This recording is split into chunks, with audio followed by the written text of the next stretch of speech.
Bhiwani Tosham bypass पर BJP office पहुंचे health minister कमल गुप्ता ने की पत्रकार वार्ता। भिवानी जिले की चारों विधानसभा सीटों के लिए पार्टी के कार्यकर्ताओं से रायशुमारी की। इसके साथ साथ विभिन्न मुद्दों पर भी की चर्चा। कहा, एनएचएम कर्मचारियों की हड़ताल जल्द समाप्त होगी, बातचीत चल रही है। डॉक्टरों की कमी को लेकर कहा, हरियाणा में 15 मेडिकल कॉलेज खुले हैं, आने वाले समय में डॉक्टरों की कोई कमी नहीं होगी। तोशाम बाईपास पर बीजेपी ऑफिस पहुंचे हेल्थ मिनिस्टर कमल गुप्ता ने की पत्रकार वार्ता में कई मुद्दों पर की चर्चा। चारों विधानसभा सीटों को लेकर पार्टी के कार्यकर्ताओं से की रायशुमारी। खबर सूत्र के लिए भिवानी से अभिषेक ठाकुर की रिपोर्ट। जमीन लेने के बाद बिल्डिंग बनेगी, बिल्डिंग बनने के बाद वो मेडिकल कॉलेज चालू होगा, चालू होने के बाद भी 5 साल में वो MBBS करेगा, उसके बाद वो MD करेगा। तो इस तरह से 8-10 साल का जो हमने शुरू की, हमने एक मेहनत की, हमने एक रिजल्ट लाने के लिए जो काम किया, अब आने वाले समय में वो डॉक्टर्स उसमें से निकलने शुरू हुए हैं। और हम अभी 3-4 मेडिकल कॉलेज और भी हैं, उनका भी हम उद्घाटन करने वाले हैं। तो अब जिनका उद्घाटन करने वाले हैं तो इसका रिजल्ट 5-6 साल के बाद आएगा। उनकी बिल्डिंग्स बनकर तैयार हो गई, अब MBBS में एडमिशन लेंगे। अब वो कोर्स पहला, first year, second year, third year, fourth year, fifth year, internship, तो उसका रिजल्ट तो 5-6 साल के बाद आएगा ना। तो इस तरह से हमने इन 10 सालों में 15 मेडिकल कॉलेज बनाए हैं और 15 मेडिकल कॉलेज का रिजल्ट अब आना शुरू हुआ है। तो जैसे जैसे डॉक्टर आएंगे, डॉक्टरों की कमी पूरी हो जाएगी। 2014 में घोषणा हुई थी, अब हालांकि बिल्डिंग बन के तैयार। देखिए, हमने आपको बताया ना कि 15 तो शुरू किए ही है ना हमने। अब कहीं का शुरू हो गया, कहीं का नहीं हुआ।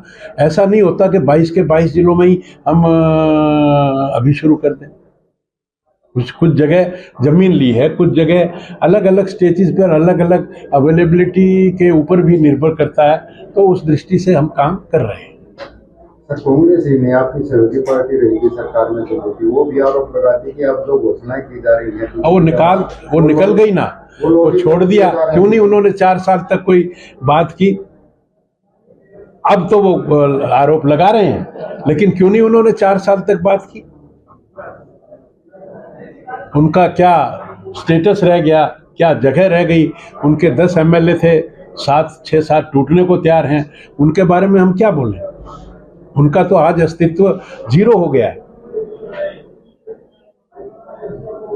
ये जो बॉक्स अब लिए गए हैं, सभी की रायशुमारी आई है, कब खुलेगी, कब ओपन? ये हम आज ही, ये ड्यूटी लगी है हमारी कि आज ही हेडक्वार्टर्स रोहतक में हमने भेजने हैं। फिर वो एक एक डब्बे को खोलकर और जो भी जानकारी लेनी है वो ले जाए। जो इस डब्बे में जिनके नाम बंद है, क्या उन्हीं में से होंगे? नहीं, ये कोई जरूरी नहीं होता है। देखिए, राय लेने का मतलब, मान लो मैं अगर आपसे ये राय लूं कि इस कमरे में कौन सा पेंट होना चाहिए, तो कोई कहेगा लाल, कोई कहेगा हरा, कोई कहेगा सफेद।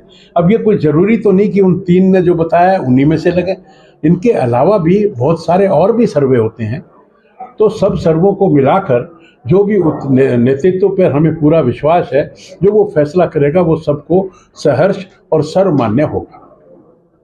सर, कुछ रोज पहले आप राजस्थान गए थे, कोई क्रिया के समय में वो सरकारी टूर उसको दिखा रहा था, काफी विवाद उसके उठा। नहीं, सरकारी कोई, ये इसमें कोई कंफ्यूजन वाली बात नहीं है। हमारा एक कार्यकर्ता था, उसकी मदर की डेथ हुई थी। हमारे कार्यकर्ता को देखने मैं जा ही सकता हूँ, उसमें क्या बात है? ये नथिंग नॉर्मल। नहीं, गलत नहीं। हम जो भी हम कार्यकर्ता से मिलते हैं, किसी से भी मिलते हैं, ये सब पब्लिक ग्रीवेंसेस का एक पार्ट है। सरकारी खर्चे पे गए थे या अपनी? नहीं, सरकारी खर्चे पे गया था, सरकारी कार्यक्रम में गया था।